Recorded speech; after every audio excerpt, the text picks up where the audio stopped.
myself Mohammad आलम अंसारी। स्वागत है आपका अपने इस YouTube चैनल आलम फाउंडेशन क्लासेस पे।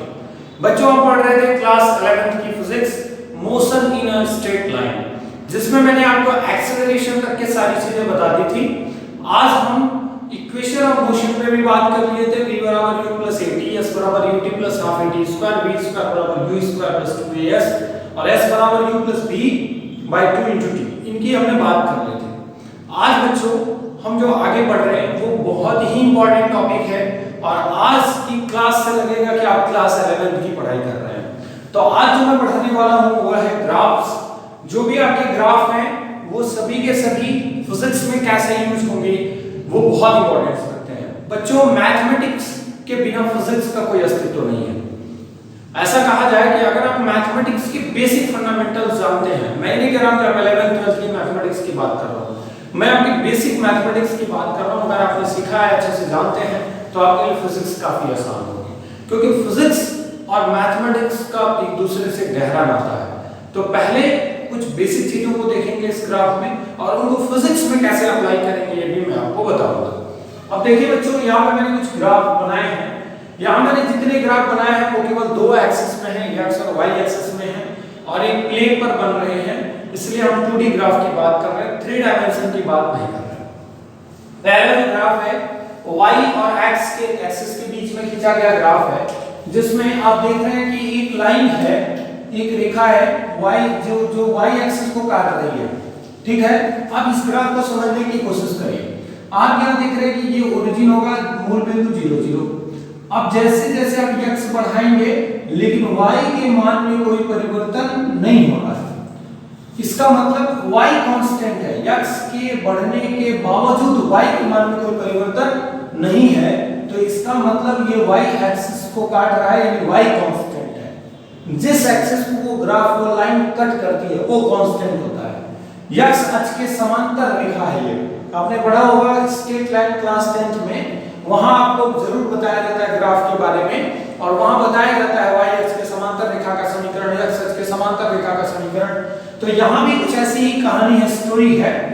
y कांस्टेंट है, x बढ़ रहा है लेकिन y के मान में कोई परिवर्तन नहीं हो रहा।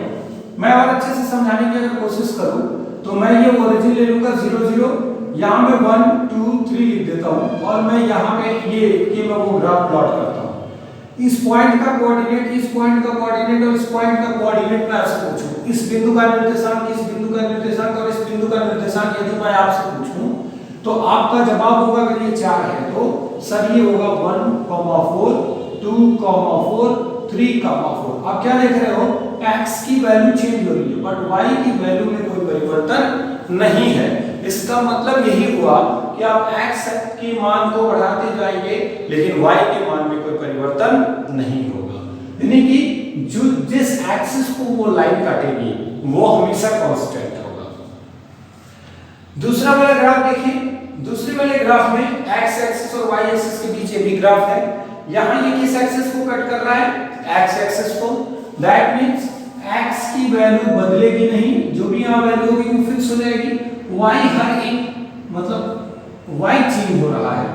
इस रेखा पर आप जब भी आगे बढ़ेंगे, ऊपर की तरफ जाएंगे, हमेशा आपको y की वैल्यू अलग-अलग मिलेगी लेकिन x की वैल्यू सेम मिलेगी, x चेंज नहीं हो रहा है।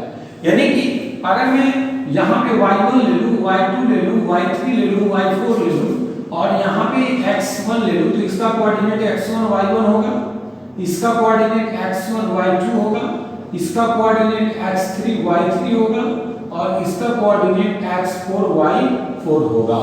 ठीक है, बहुत छोटा लिख रहा हूं, नहीं दिख रहा होगा तो आप प्लीज सुन करके समझिएगा। तो यहाँ क्या समझ में आ रहा है कि x की वैल्यू नहीं चेंज हो रही है, y बदलता जा रहा है, तो इसका मतलब x क्या है, यहाँ पे कांस्टेंट है। इस वाले ग्राफ में देखिए v और t के बीच में खींचा हुआ ग्राफ है। यह ग्राफ कुछ इस तरह का ग्राफ है। आप समझिए कि जो मैंने फिजिक्स में अप्लाई किया वो कैसे किया, तो देखो उस मैथमेटिक्स की चीज को फिजिक्स में कैसे अप्लाई किया। समय बढ़ रहा है लेकिन उस बॉडी की वेलोसिटी चेंज नहीं हो रही है। एक गाड़ी है जो 40 किलोमीटर प्रति घंटे की रफ्तार से चल रही है, after 10 second, after 20 second, after 30 second, after 40 second उसकी वेलोसिटी नहीं चेंज हो रही है। दैट मींस वो कांस्टेंट वेलोसिटी से चल रही है और अगर v कांस्टेंट है तो एक्सेलरेशन, ये तो जाहिर सी बात है, 0 हो जाएगा। तो आपसे अगर कह दिया जाए v और t के बीच का ग्राफ बनाओ, बट ये ध्यान रखो कि v कांस्टेंट है, तो आप ऐसे ग्राफ बनाओगे, है ना। अगर मैं कहूं v और t के बीच का ग्राफ बनाओ, t कांस्टेंट हो, वैसे पॉसिबल है नहीं कि हम समय को स्थिर रख सके, बट वैसा कांस्टेंट ग्राफ पॉसिबल नहीं है। वो तभी पॉसिबल है जब वेलोसिटी इनफाइनाइट हो जाए। बात करेंगे अभी उसकी। तो मैं बस इसके एप्लीकेशन को समझा रहा था। y और x के बीच का ग्राफ है। इस ग्राफ में मैं इस तरह से y और x एक्सिस के ग्राफ को v और t के पदों में इस तरह से मैं अगर दिखाता हूं, तो इस ग्राफ का जो मतलब था वही इस ग्राफ का मतलब है। इस ग्राफ का मतलब ये था कि x बढ़ रहा है लेकिन y में कोई परिवर्तन नहीं है।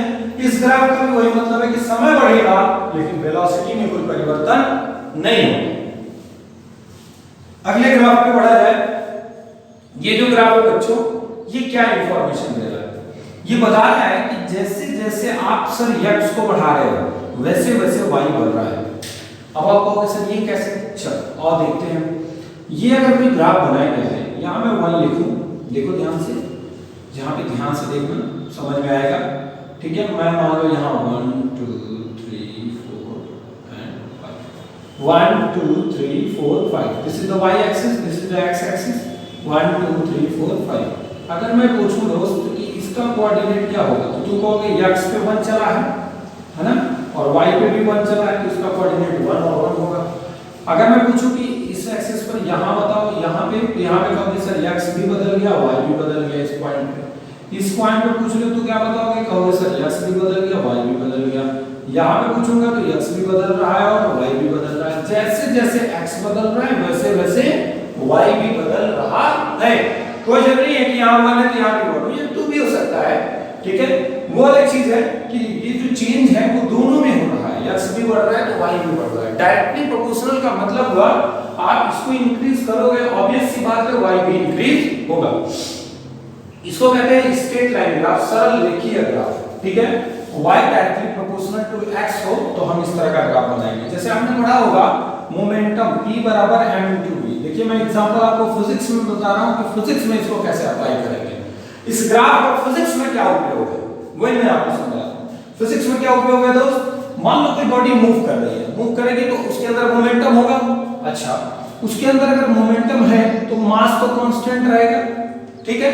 उसकी वेलोसिटी इतनी ज्यादा नहीं है कि मास वेरिएबल ले हम, मास हमेशा वेलोसिटी के साथ वेरी करती है, पता होना चाहिए, लेकिन उसके लिए बहुत ही ज्यादा वेलोसिटी हो तब थोड़ा बहुत कुछ चेंज आएगा।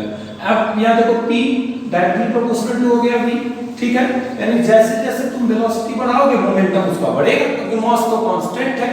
तो p directly proportional to v, क्या y directly proportional to x की तरह ग्राफ नहीं है? तो यहां p किसकी तरह काम करेगा? y की तरह। v किसकी तरह काम करेगा? x की तरह। तो p और v के बीच खींचा गया ग्राफ एक स्ट्रेट लाइन देगा और वो ट्रायंगल होगा, इसका स्लोप झुकाव, ठीक है। तो अगर y directly proportional to x हो, आप उसका ग्राफ बनाना चाहें तो p बराबर m into v। इसी तरह याद करो यार, v बराबर i into r तुमने पढ़ा था, याद है? r आपने कहा था कि कांस्टेंट है तो v directly proportional to i, याद है? v बराबर i into r Ohm's law, जिसमें आपने r कांस्टेंट ले लिया था, उस वायर का रेजिस्टेंस कांस्टेंट है तो v directly proportional to i, यानी यहां v हो जाएगा, यहां i हो जाएगा, सेम ग्राफ हमको मिल जाएगा। इसीलिए आपने क्लास 10th में ओम्स लॉ में जो ग्राफ बनाया होगा वो v और i के बीच में ऐसे ही बनाया होगा और कहते थे कि ये जो इसका स्लोप है वो रेजिस्टेंस को देगा v r बराबर v अपॉन i।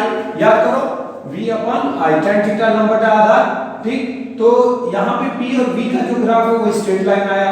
क्यों आया? क्योंकि p directly proportional to v है।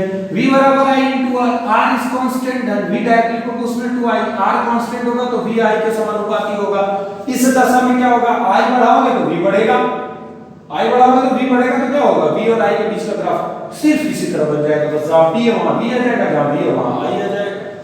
तो जो हमारे ग्राफ है ना उनका हम फिजिक्स में बहुत जबरदस्त यूज करेंगे। यह जो ग्राफ है देखिए, this graph is passing through origin, ये मूल बिंदु से होकर जा रहा है, ये मूल बिंदु है उससे होकर जा रहा है, ना तो y एक्सिस को टच कर रहा है ना उसको काट रहा है ना कुछ कर रहा है, मूल बिंदु से होकर जा रहा है। यानी इस ग्राफ के लिए हम कहेंगे कि यहां पे y बराबर mx है। क्या है?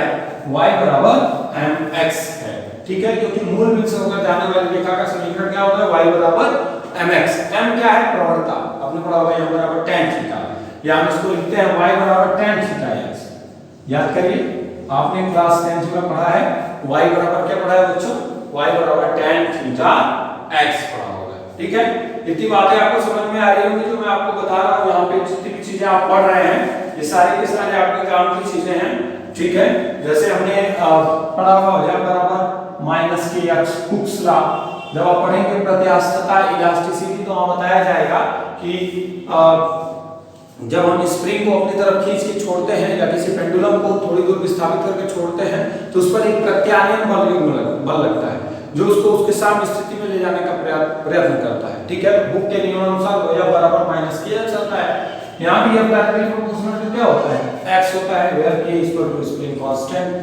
y बराबर mx प्लस c, याद करिए आपने क्लास 10 में पढ़ा है। c क्या है, y अक्ष पे कटे हुए अंतःखंड की माप, तो ये इसका अंतःखंड हो गया और y बराबर mx प्लस c हो गया।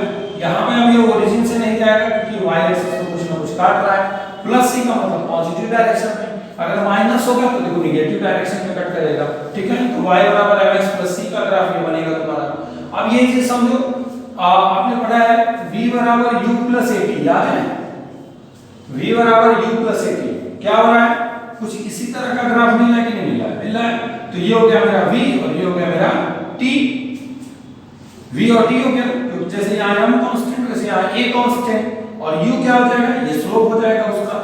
तो y बराबर mx प्लस c को अगर हमें कहता है कोई कि v बराबर u प्लस at का ग्राफ बनाइए, आपसे कोई भी कहे कि जो आप इक्वेशन फर्स्ट इक्वेशन में मोशन पढ़ रहे हैं v बराबर u प्लस at इसका ग्राफ बनाइए, तो क्या इस तरह का ग्राफ आप बनाएंगे, बिल्कुल इनिशियल वेलोसिटी होगी ना उस ऑब्जेक्ट के अंदर, तो कुछ ना कुछ इस इनिशियल वेलोसिटी u आप दिखाएंगे।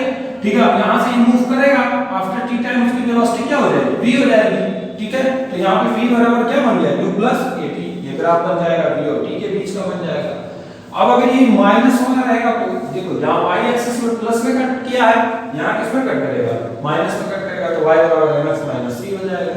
अब इसको देखो एक Einstein theory of photoelectric effect, प्रकाश वैद्युत प्रभाव जो पढ़ाया जाएगा तो उसमें आपको आइंस्टीन का प्रकाश वैद्युत समीकरण बताएंगे, E बराबर hν माइनस w।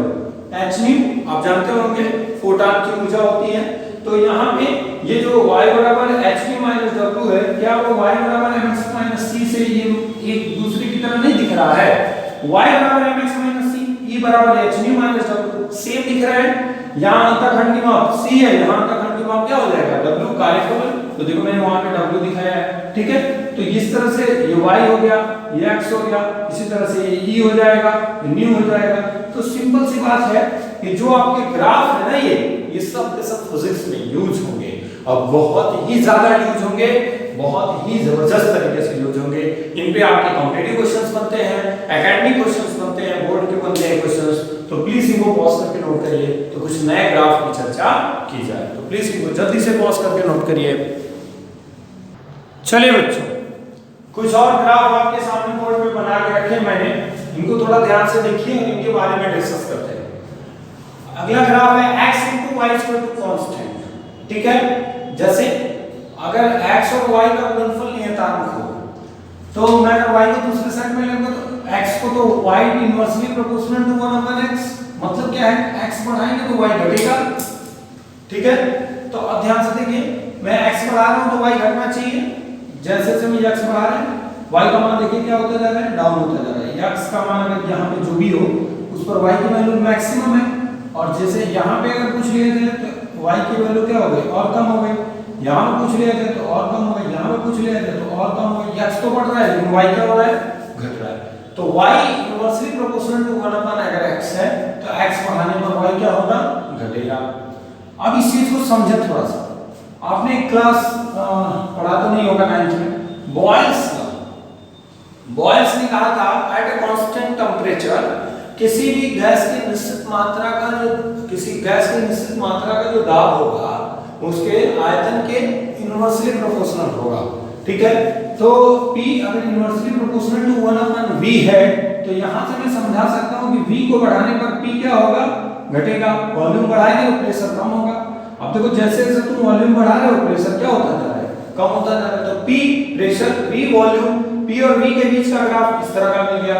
और ये कैसा ग्राफ है, डिक्रीजिंग ग्राफ, देखो घट रहा है। ठीक है, आपको समझना हो तो आप ऐसे देख लीजिए, यहाँ पे एंगल ज्यादा होगा ठीक है, यहाँ एंगल और कम, यहाँ और कम, यहाँ और कम, ठीक है। या आप एंगल से ना समझें, सिंपल वे में ही समझ लें, एंगल से आप परेशान हो जाएंगे। बट आप देख रहे हैं क्या हो रहा है यहाँ पे कि वो जैसे जैसे घटता जा रहा है। सॉरी बच्चों, एक मिनट।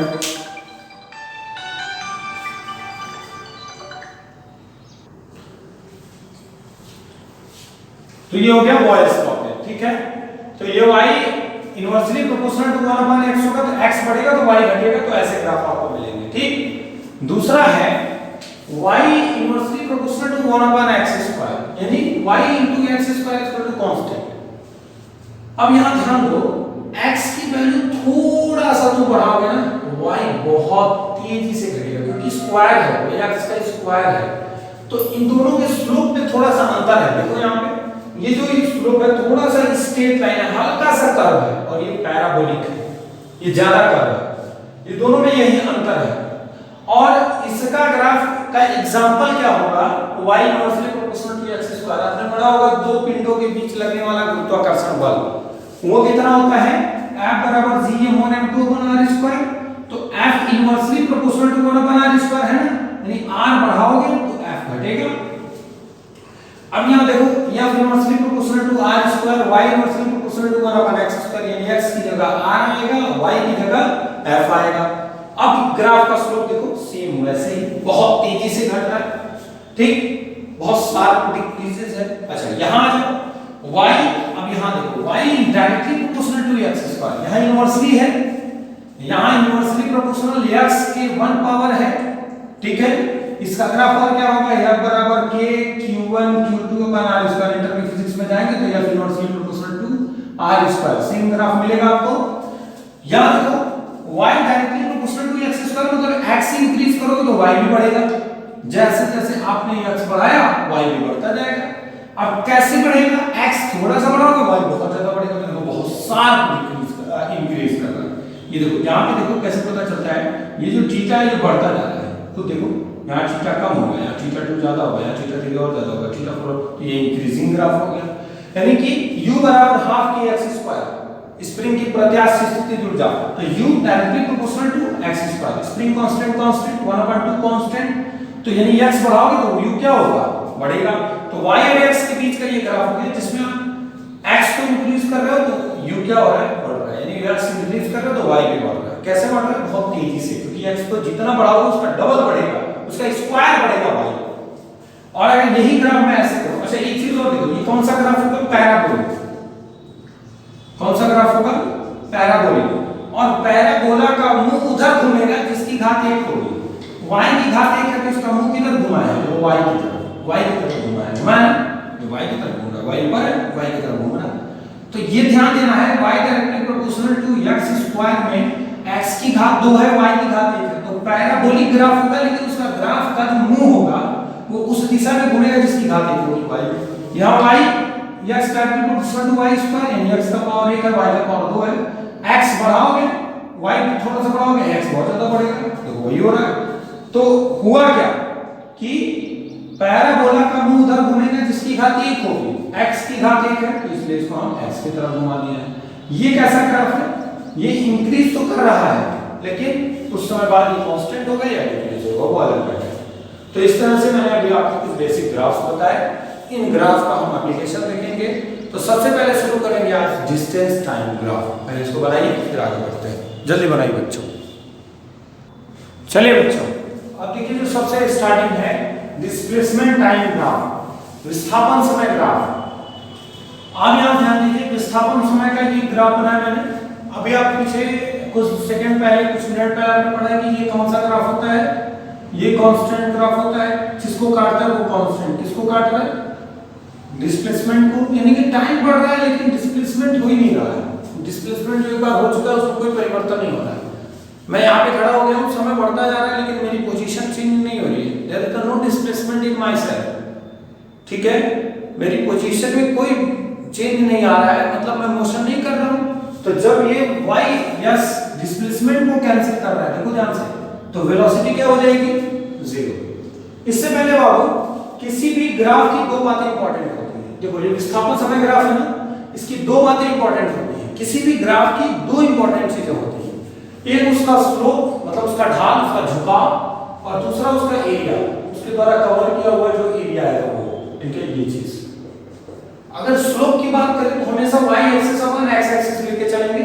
tan थीटा लंब बटा आधार, लंब हमेशा y एक्सिस बनाएगा, आधार हमेशा x एक्सिस बनाएगा। अगर मैं विस्थापन बटा समय लिखूंगा, y एक्सिस पे विस्थापन है, x एक्सिस पे समय, तो विस्थापन बटा समय क्या बताएगा? वेग या चाल बताएगा। और अगर आकृति का क्षेत्रफल निकालूंगा तो क्षेत्रफल x axis into y axis, किसी आकृति का क्षेत्रफल निकालेंगे बटे दो आधार पे ऊंचाई ही लगाएं, तो आधार ये हो गया, ऊंचाई ये हो गया, तो x और y विस्थापन पूरे समय कुछ नहीं मिलता है। यानी विस्थापन समय ग्राफ की जो आकृति होती है, ध्यान से सुनिए, डिस्प्लेसमेंट टाइम का जो एरिया है वो हमें कुछ नहीं देगा, लेकिन डिस्प्लेसमेंट टाइम ग्राफ का जो स्लोप है, जो ढाल है, वो हमें वेग या चाल देगा। इतनी बात समझ में आई? अब देखो इस ग्राफ का स्लोप क्या होगा, तो tan थीटा होगा, v tan थीटा, क्योंकि वेलोसिटी में से tan थीटा से निकाली जाएगी, तो v बराबर tan थीटा की वैल्यू 0, क्योंकि इसके समांतर रेखा है और थीटा का मान 0 होने पर tan 0 का मान 0 होता है। इसका मतलब ये समझ में आ गया कि जब भी हमें विस्थापन समय का ग्राफ दिया और विस्थापन को वो ग्राफ काट रहा हो, यानी कि अक्ष के समांतर हो, यानी वेग क्या होगा उसका? 0। दूसरा देखिए, दूसरे वाले में क्या हो रहा है दोस्त, जैसे जैसे तुम समय बढ़ा रहे हो वैसे वैसे उसमें विस्थापन हो रहा है, यानी कि वेलोसिटी क्या है?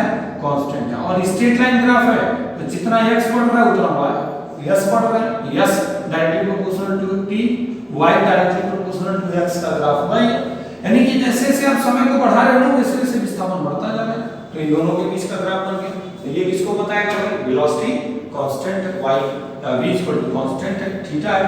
कैसे आपने पढ़ा होगा, तो ये जैसे जैसे आप समय बढ़ा रहे हो वैसे वैसे विस्थापन बढ़ता है। चौथे वाले ग्राफ को पहले देखा जाए।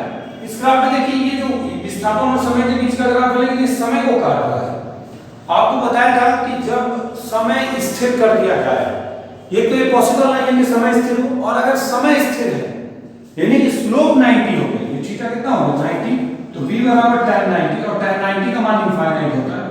यानी कि जब किसी ऑब्जेक्ट की वेलोसिटी इनफाइनाइट हो तो वहां टाइम कांस्टेंट हो जाएगा, मतलब एक ही समय पर वो पूरे ब्रह्मांड की हर एक पोजीशन पर पाया जाएगा। ये सिर्फ ईश्वर के लिए, खुदा के लिए, अल्लाह के लिए कहा जा सकता है, हमारे लिए तो पॉसिबल नहीं है। साइंस के अकॉर्डिंग तो अभी इसकी कोई पॉसिबिलिटी नहीं बनी है कि एक ही ऑब्जेक्ट एक ही समय पर वो 10 किलोमीटर प्रति घंटे की रफ्तार से चल रहा हो, 20 किलोमीटर प्रति घंटे की रफ्तार से चल रहा हो, उसका डिस्प्लेसमेंट मतलब अलग-अलग पोजीशन पर दिखाया जा सकता है। इस ग्राफ में सिर्फ एक ही चीज इंपॉर्टेंट है कि वेलोसिटी इनफाइनाइट होगी, ये पॉसिबल नहीं है। अगले वाले में आप ये ग्राफ सिर्फ ये बता रहा है कि स्लोप निगेटिव जा रहा है, थीटा 90 से ज्यादा जा रहा है और sin 90 से ज्यादा होने पर वो निगेटिव आता है। सेकंड कोऑर्डिनेट में क्या होगा? वो निगेटिव होगा। अरे भाई 90 से ज्यादा है, 90 से ज्यादा होने पर क्या मतलब है यहाँ पे? अच्छा ये चीज देखो, ये थीटा का मान क्या है? ग्रेटर देन 90 है, और जब थीटा ग्रेटर देन 90 होगा तो उस कंडीशन में क्या होगा दोस्त? थीटा ग्रेटर देन 90 होने पर हमेशा स्लोप क्या, मतलब वहां पे स्लोप क्या आएगा? निगेटिव आएगा उसका, जो हमेशा उसका जो स्लोप हम बनाएंगे वो क्या मिल जाएगा? हमेशा हमको निगेटिव, क्योंकि tan थीटा लेना, sin थीटा तो लेना नहीं है, सॉरी tan थीटा लेना है ना, तो लंब बटा आधार, जाहिर सी बात है निगेटिव चीजें मिलेंगी। अच्छा अब यहाँ देखो इन दोनों ग्राफ को देखो, ये दोनों बहुत इंपॉर्टेंट ग्राफ है। इसका क्या मतलब हुआ? s और t ये दोनों में एक्सेलरेट कर रहा है, बॉडी क्या हो रही है? एक्सेलरेट कर रही है, त्वरित गति कर रहा है। यहां समय के साथ वेलोसिटी बहुत तेजी से बढ़ रही है, यानी उसमें एक्सेलरेशन है, there is the acceleration. Acceleration not equal to 0 का मतलब होगा कि यहां कुछ ना कुछ त्वरण होगा, क्योंकि समय के साथ वेग बहुत तेजी से बढ़ रहा है। इस कंडीशन में आप ये डिक्रीजिंग ग्राफ है, देखो थीटा घट रहा है, इसका मतलब कि यहां पे वेग घट रहा है समय के साथ, यानी कि यहां रिटार्डेशन हो रहा है। तो इस ग्राफ में क्या हो रहा है? मंदन हो रहा है, और इस ग्राफ में क्या हो रहा है? त्वरण हो रहा है, धनात्मक त्वरण हो रहा है। नीचे वाले ग्राफ में कैसा त्वरण हो रहा है? ऋणात्मक हो रहा है। तो डिस्प्लेसमेंट टाइम ग्राफ में सबसे इंपॉर्टेंट चीज क्या है? उस ग्राफ का स्लोप, क्योंकि उस ग्राफ की एरिया से हमें कुछ नहीं मिला है। स्लोप से क्या मिलेगा? वेलोसिटी, या हमें उसकी स्पीड मिल जाएगी। इस पर कुछ क्वेश्चंस हैं जो मैं आपसे कराता हूं, पहले इनको पॉज करके नोट करिए, तो फिर आगे बढ़ते हैं। चलिए बच्चों, यहाँ पे मैंने 5 ग्राफ बनाए हैं। आपसे मैं छोटी सी रिक्वेस्ट करता हूं, आप पॉज कर लीजिए और पॉज करके हर एक ग्राफ के बारे में आपके दिमाग में जो बात आ रही है वो सोच समझ के फिर हमको बताइए आप क्या सही सोच पाए जो मैं आंसर बताने जा रहा हूं। तो पहले पॉज कर लीजिए, 2 3 4 5 मिनट आप खुद सोचिए, उसके बाद मेरे सॉल्यूशन को देखिए। हो गया? चलिए बच्चों, ये मैंने जो ग्राफ बनाया है, इस ग्राफ से आप क्या समझ रहे हैं? अगर किसी ने डिस्टेंस टाइम का ऐसा ग्राफ बना दिया तो आपका क्या इसको प्रतिक्रिया होगी, क्या एक्सप्लेनेशन देंगे आप? इस ग्राफ के बारे में क्या अपना कॉन्सेप्ट रखेंगे? इस ग्राफ के बारे में क्या कहेंगे? ऐसे जितने ग्राफ बने हुए हैं इन सभी ग्राफ के बारे में आप क्या कहना चाहेंगे, यही आपसे पूछा जा रहा है। अब देखिए मैं आपको बताता हूं, यहां पे डिस्टेंस टाइम ग्राफ है। डिस्टेंस के बारे में मैंने क्या बताया था कि दूरी कभी ऋणात्मक नहीं हो सकती, दूरी कभी शून्य नहीं हो सकती और दूरी कभी घट नहीं सकती। ठीक है, path followed by the moving. ये कह रहा है कि जैसे समय 0 है डिस्टेंस 0 है, लेकिन समय बढ़ रहा है तो डिस्टेंस भी बढ़ रहा है, बहुत पीक पर आ गया, खूब ढेर सारा डिस्टेंस हो गया। आप कह रहे हैं कि समय घट रहा है ना, समय बढ़ रहा है लेकिन दूरी घटती जा रही है, ये पॉसिबल नहीं है। डिस्टेंस कभी नहीं घट सकती। डिस्टेंस होती क्या है? Path followed by the moving body. अरे यार अगर वो यहां से कहीं गया, यहां तक गया तो डिस्टेंस कभी वहां घट ही नहीं सकती, समय के साथ दूरी कभी नहीं घटती है। इसका मतलब यह ग्राफ पॉसिबल नहीं है, स्पीड कभी नेगेटिव हो ही नहीं सकती, ये पॉसिबल नहीं है। अच्छा, दूसरा डिस्टेंस टाइम ग्राफ, क्या ये पॉसिबल है? सोच के बताइए। देखिए बच्चों, जैसे जैसे टाइम बढ़ रहा है समय बढ़ता जा रहा है, डिस्टेंस बढ़ती जा रही है, समय बढ़ता जा रहा है, डिस्टेंस बढ़ती जा रही है। लेकिन अगर मैं यहां से एक लाइन ड्रॉ करूं तो आप देखो यहां पे एक निश्चित समय पर इसकी 2 पोजीशन आ रही है। यार मैं यहां पढ़ा भी रहा हूं और मैं अपने घर पे भी हूं, ये पॉसिबल नहीं है। या मैं ऐसे करूं, मैं यहां पढ़ा भी रहा हूं और मैं ही बाइक पे ड्राइव कर रहा हूं। मतलब एक इंसान की या एक पार्टिकल की आप एक निश्चित समय पर 2 अलग-अलग पोजीशन नहीं दिखा सकते। किसी एक ही इंसान की एक ही समय पर 2 पोजीशन शो कर सकते हैं क्या? कभी नहीं शो कर सकते। तो इसका मतलब हुआ कि यह ग्राफ भी फिजिकली पॉसिबल नहीं, ये भी फिजिकली पॉसिबल नहीं। ये पॉसिबल है क्या? बिल्कुल। देखो बहुत स्पीड बढ़ा, स्पीड घटा, फिर स्पीड नेगेटिव हो गया, ये कैसे? स्पीड कभी नेगेटिव हो ही नहीं सकता, तो ये भी ग्राफ पॉसिबल नहीं है। अब आगे इस ग्राफ में देखिए, इस ग्राफ में क्या हो रहा है? इस ग्राफ में भी वही सेम है, जैसे ये है वैसे ये है कि टाइम बढ़ रहा है, डिस्टेंस बढ़ता गया, एकदम पीक पर पहुंच गया, फिर डिस्टेंस घटता गया। डिस्प्लेसमेंट होता तो समझ में आता है, लेकिन डिस्टेंस कभी घटे ऐसा पॉसिबल नहीं। इस ग्राफ में ये दोस्त, इस ग्राफ में देखिए ये डिस्प्लेसमेंट टाइम ग्राफ है, डिस्प्लेसमेंट टाइम। और डिस्प्लेसमेंट टाइम ग्राफ का स्लोप क्या देता है? वेलोसिटी। अगर टाइम को कैंसिल करेगा तो वेलोसिटी इनफाइनाइट होगी। ये स्लोप पॉजिटिव बना रहा है, यानी कि ठीक वेलोसिटी पॉजिटिव होगी, और यहां पे नेगेटिव बन रहा है तो वेलोसिटी क्या होगी? नेगेटिव होगी। तो इस तरह से भी आपके ग्राफ दिए जाते हैं, इन पे क्वेश्चंस आपसे पूछे जाते हैं। तो ग्राफ की दुनिया को खूब अच्छे से समझिए।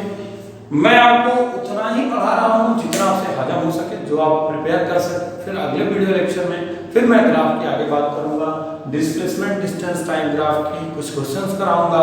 फिर मैं बात करूंगा speed time graph and velocity time graph and acceleration time graph. ठीक है बच्चों, तब तक के लिए बहुत बहुत धन्यवाद। मेरे वीडियो को, अगर मेरा वीडियो आपको अच्छा लगा हो तो मेरे चैनल को लाइक शेयर और सब्सक्राइब जरूर कर दीजिए। Thank you.